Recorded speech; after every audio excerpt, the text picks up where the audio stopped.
কি করলে আমাদের ভাগ্যে ভালো কিছু আল্লাহ তাআলা নির্ধারণ করবেন? খুব গুরুত্বপূর্ণ প্রশ্ন না?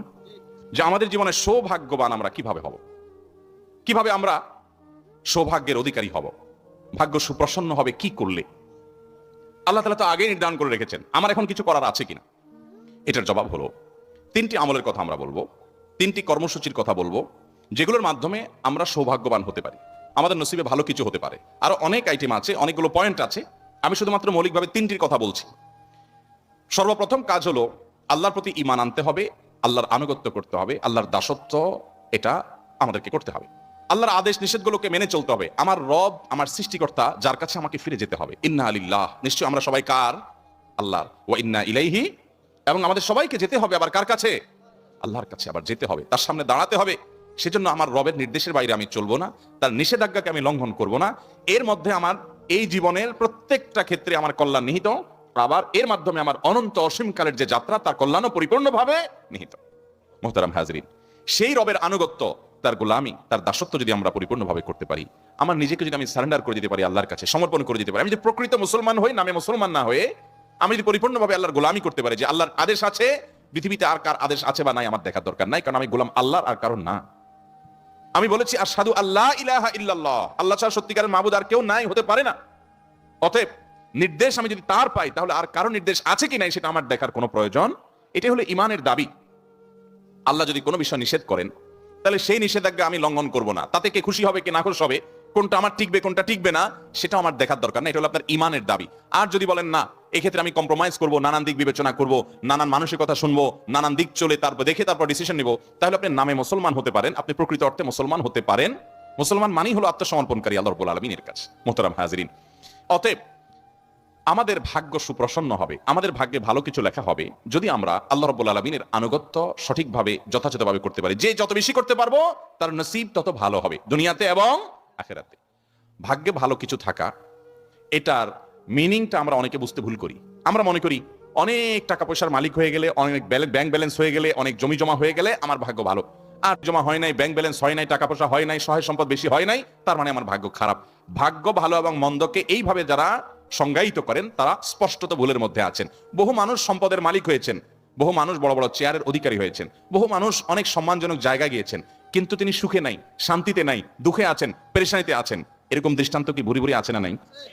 আবার সহায় সম্পদ অনেক বেশি নাই, অনেক বড় চেয়ারেও নাই, কিন্তু খুব হ্যাপি, খুব সুখী, খুব সমৃদ্ধ, খুব শান্তিতে আছে, নির্মল হাসি হাসতে পারে, কোনো টেনশন নাই তার মধ্যে, কোনো ডিপ্রেশন নাই। এরকম মানুষও বহু আছে না নাই? সুখ এবং শান্তি এক জিনিস, আর সুখ শান্তির উপকরণ আরেক জিনিস। অনেকে সুখ শান্তির উপকরণ নিয়ে বসে থাকে কিন্তু সুখে শান্তিতে নাই। একজনকে দেখা যায় ব্যাংকের ক্যাশিয়ার মানুষ, সারাদিন টাকা গনে, বান্ডিল বান্ডিল, হাজার হাজার, লক্ষ লক্ষ, কোটি কোটি। সাদা চোখে দেখলে মনে হবে এত টাকা যে সারাদিন ঘাটে, এর চাইতে সুখে কে আছে? ওই বেচারা জানে যে টাকার গন্ধ কত মারাত্মক। ওই বেচারা জানে যে সারাদিনে ঘাটাঘাটির কারণে কত জীবাণু, রোগ বালাই, টেনশন, পেরেশানি, হাসি, তারপরে আপনার অ্যালার্জি, নানা রকমের অসুখ বিসুখ। ও জানে, সে বেচারা জানে যে এই টাকা ঘাটাঘাটিতে কোনো সুখ তার উল্লেখযোগ্য নাই।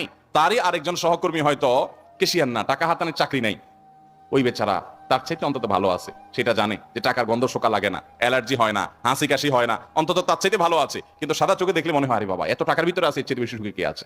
ভাইরা আমার, আল্লাহ রাব্বুল আলামিন আমাদেরকে সুখ, প্রকৃত সুখ কোন পথে সেটি বোঝার তৌফিক দান করুন। যাই হোক, তো বলছিলাম ভাগ্য সুপ্রসন্ন হওয়ার জন্য প্রথম আমল হলো আল্লাহ রাব্বুল আলামিনের দাসত্ব করা, আল্লাহর গোলামি করা। যে যতটা করবে আল্লাহ তাতে তখন সুখী করবেন। এটা আমার কথা নয়, কোরআনের ওয়াদা। আল্লাহ বলছেন ওয়ালাউ আন্না আহলাল কুরা আমানু ওয়াত্তাকাউ, জনপদের লোকেরা যদি ঈমান আনে এবং তাকওয়া অবলম্বন করে। তাকওয়া কি ভাই? তাকওয়া হলো আল্লাহ যা নিষেধ করেছেন সেটা থেকে আল্লাহর ভয়ে বেঁচে থাকা, আল্লাহর যা আদেশ করেছেন আল্লাহর নির্দেশের প্রতি সম্মান রেখে সেটা নির্দেশটা পালন করা, আল্লাহর আদেশগুলোকে মেনে চলা, এটাই তাকওয়া। এই তাকওয়া যদি কোনো জনপদের লোকেরা অবলম্বন করে, ঈমান আনার পর, আগে ঈমান থাকতে হবে, ঈমান থাকার পর যদি এই কাজটা করে, আল্লাহ বলেছেন ওয়াদা লাফাতাহনা আলাইহিম বারাকাতিম মিনাস সামাই ওয়াল আরদ, নবমণ্ডল এবং ভূমণ্ডল থেকে বরকতের সমস্ত দুয়ার আল্লাহ তাআলা বলেছেন আমি খুলে দিব। আল্লাহ তাআলা কল্যাণ দান করবেন, আল্লাহ তাআলা সুখ দিবেন, শান্তি দিবেন আল্লাহর গোলামির মধ্যে। মুহতারাম হাজিরিন, অন্য আয়াতে সূরা নাহলের 97 নম্বর আয়াতে আল্লাহ বলেছেন মান আমিলা সালিহাম মিন যাকারিন আও উনসা ওয়া হুয়া মুমিন, যদি কেউ ঈমানদার অবস্থায়, আল্লাহর বিশ্বাসী বান্দা হয়ে, পরিপূর্ণ ঈমানটা ঠিক রেখে, আকীদা বিশুদ্ধ করে সে যদি নেক আমল করে, সে হোক নারী হোক পুরুষ, সমান অধিকারের ক্ষেত্রে, হোক নারী হোক পুরুষ, যেই হোক না কেন, যদি ঈমান আনার পরে সৎকর্ম সম্পাদন করে, পাঁচ ওয়াক্ত সালাত আদায় করে, হালাল হারাম মেইনটেইন করে চলে, পর্দা মেইনটেইন করে চলে, আখলাক সুন্দর করে, নবী সাল্লাল্লাহু আলাইহি ওয়াসাল্লামের সুন্নাহকে মেনে চলে, এক কথা কোরআন এবং হাদিসকে যদি অনুসরণ করে, আল্লাহ রাব্বুল আলামিনের ওয়াদা হলো ফালানুহজিয়ান্নাহু হায়াতান তাইয়্যিবা, তাকে দুনিয়াতে আমি পবিত্র জীবন দান করব। যদি কেউ নেক আমল করে, আল্লাহর ওয়াদা হলো আল্লাহ সুবহানাহু ওয়া তাআলা তাকে পবিত্র জীবন দান করবেন, সুখের জীবন দান করবেন, সে নির্মল পরিচ্ছন্ন ফ্রেশ জীবন উদযাপন করবে, উপভোগ করবে। ওয়ালা নাজজিয়ান্নাহুম আজরাহুম বিআহসানি মা কানু ইয়ামালুন, দুনিয়াতে যে সে আমল করেছিল এর জন্য আল্লাহ বলছেন যে আমি তাকে অবশ্যই অবশ্যই তার কর্মের সর্বোত্তম বিনিময় দান করব আখিরাতে জান্নাতের মাধ্যমে। তাহলে এই আয়াতগুলো বলছে যে আমরা যদি নেক আমল করি, ভালো কাজ করি, আমাদের ভাগ্য সুপ্রসন্ন হবে ইনশাআল্লাহ। ছোট্ট দুটি উপমা দেই আমি। নাম্বার 1, একজন চেয়ারম্যান সাহেব, তার দলের একজন কর্মী আছে, সবসময় তার জন্য খুব পরিশ্রম করে, দৌড়ধাপ করে, অনেক কাজ কাম করে, সব কাজে সবার আগে থাকে, তার ক্যাম্পেইন করে, প্রচার প্রচারণা করে, তার সব কাজগুলো করে, ভেতর থেকে তাকে ধারণ করে, তাকে পছন্দ করে। এই লোকটা সে যদি নিডি হয় আর চেয়ারম্যান সাহেবের কাছে যদি কোনো রিলিফ আসে বা কোনো কিছু আছে যেটা জনগণের মাঝে বন্টন করার মতো, ধরুন চেয়ারম্যান সাহেব সৎ মানুষ, সেই হিসাবে উনি ওনার আমানতটা সঠিকভাবে সবার হাতে পৌঁছায় দেন। তো তার এলাকায় অন্য সাধারণ জনগণ যারা এটার হকদার, ওই যে তার নিজস্ব দলের কর্মী, যে একনিষ্ঠ কর্মী, যে আসলেই তাকে ভালোবেসে তার জন্য কাজ করে, এই লোকটাও যদি নিডি হয়, এই লোকটাও যদি ওই রিলিফ বা ওই জিনিসটা পাওয়ার হকদার হয়, চেয়ারম্যান সাহেবের কাছে এটা পাওয়ার জন্য সে অন্যদের মতো কি খুব বেশি কষ্ট করা লাগবে? খুব সহজে পাবে না। কারণ নিজস্ব লোক, সে যদি উপযুক্ত হয়, অন্য 10 জনকে যদি দেয়, তাকে সবার আগে দিবে বরং, ঠিক না ঠিক? এবং এক্ষেত্রে তার প্রতি কোনো জুলুম করবে না, এবং সে বরং অন্যদের হয়তো চাইতে হবে, অনেক কষ্ট করতে হবে, এরা তো কষ্ট করা লাগবে না, কারণ তার সম্পর্কে চেয়ারম্যান সাহেব জানেন এবং তার প্রতি আস্থা আছে। আল্লাহ রাব্বুল আলামিনের যে আনুগত্য করে, আল্লাহর যে গোলামি করে, আল্লাহর যে দাসত্ব করে, আল্লাহ রাব্বুল আলামিন আল্লাহর এই বান্দাকে তার জন্য তার নসিবে ভালো কিছু আল্লাহ তাআলা এমনিতেই ফয়সালা করবেন। কারণ আল্লাহ জানেন যে এই ব্যক্তি আল্লাহর অনুগত বান্দা, আল্লাহ তাকে এমনি ভালো ফয়সালা করবেন। আর যে আল্লাহর প্রতি ঈমান রাখে না, ওই যে চেয়ারম্যান সাহেবের মতো, তার দলের লোক হোক আর অন্য দলের লোক হোক, বিরোধী দলের লোক হোক, তার পক্ষের হোক আর বিপক্ষের হোক, নাগরিক হিসাবে যে কমন কিছু সুবিধা আছে এগুলো সবাইকে তিনি দিবেন। কিন্তু ওই যে বিশেষ বিশেষ কিছু সুবিধা যদি দেওয়ার সুযোগ আসে, তিনি অবশ্যই সাধারণত তিনি যারা তাকে অনুসরণ করে তাদেরকে অগ্রাধিকার দেন। আল্লাহ রাব্বুল আলামিনের প্রতি যারা ঈমান আনবে, স্পেশাল দেওয়াগুলো, প্রকৃত শান্তি এবং সুখগুলো আল্লাহ তাআলা তাদেরকেই দিবেন। আর এমনিতে কমন ভাবে যে রিজিক দেওয়া, এটা আল্লাহ তাআলা তার প্রতি বিশ্বাস অবশ্যই সবাইকে দেন। তাহলে বোঝা গেল যে আমাদের ভাগ্য সুপ্রসন্ন হওয়ার জন্য নেক আমল করতে হবে, আল্লাহর আনুগত্য করতে হবে, আল্লাহর গোলামি করতে হবে, হালাল হারাম মেনে চলতে হবে। যদি এটা আমরা করতে পারি, তাহলে আমাদের ভাগ্যে আল্লাহ তাআলা এমনিতেই ভালো কিছু দিবেন ইনশাআল্লাহ। আরেকটি উপমা আসুন নেই। ধরুন আপনার একটা কারখানা আছে, আপনার সেই কারখানায় কয়েকটা মেশিন আছে। কিছু মেশিন আছে যেগুলো প্রোডাকশন দেয়, ভালো আছে, সচল। আর কিছু মেশিন আছে ধরুন অচল, এগুলো কোনো প্রোডাকশন দেয় না। যে মেশিনটা প্রোডাকশন দেয় না, আপনি হয়তো কমন কিছু জিনিস তার জন্য রাখবেন, যে ঢেকে ঢুকে রাখা, যাতে চুরি না হয় সেভাবে রাখা, এটার কিস্তি লাগলে কিস্তি পরিশোধ করা, কমন বিষয় আপনি রাখবেন।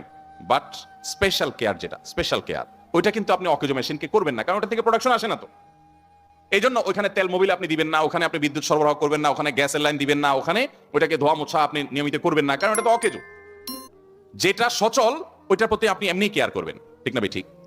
যে আল্লাহর গোলামি করে, যে আল্লাহর প্রতি ঈমান আনে, সর্বদা আল্লাহর জিকির করে, আল্লাহর স্মরণ করে, আল্লাহর নির্দেশে বাইরে চলে না, আল্লাহকে সবসময় সে ধারণ করে, আল্লাহ তাআলার এই বান্দার জন্য আল্লাহ তাআলা তার নসিবে ভালো কিছু দিবেন। এর জন্য তার আলাদা কসরত না করলেও আল্লাহ তাআলা তার ভাগ্য সুপ্রসন্ন করবেনই করবেন ইনশাআল্লাহ তাআলা। তাহলে ভাইরা আমার, আমরা জানলাম যে আল্লাহ রাব্বুল আলামিন আমাদের নসিবে ভালো কিছু দিবেন, আমাদের ভাগ্য সুপ্রসন্ন হবে যদি আমরা নেক আমল করতে থাকি। বলে আমি এখন থেকে যদি শুরু করি, এখন থেকে আপনি তওবা করে শুরু করে দেন, যে আল্লাহ আজকে থেকে আমি তওবা করে নতুন হাল খাতা করলাম, জীবন শুরু করলাম, আগেরগুলোর জন্য মাপ চাইলাম। আপনার নসিবে আল্লাহ সুবহানাহু ওয়া তাআলা অবশ্যই অবশ্যই ভালো কিছু দিবেনই দিবেন।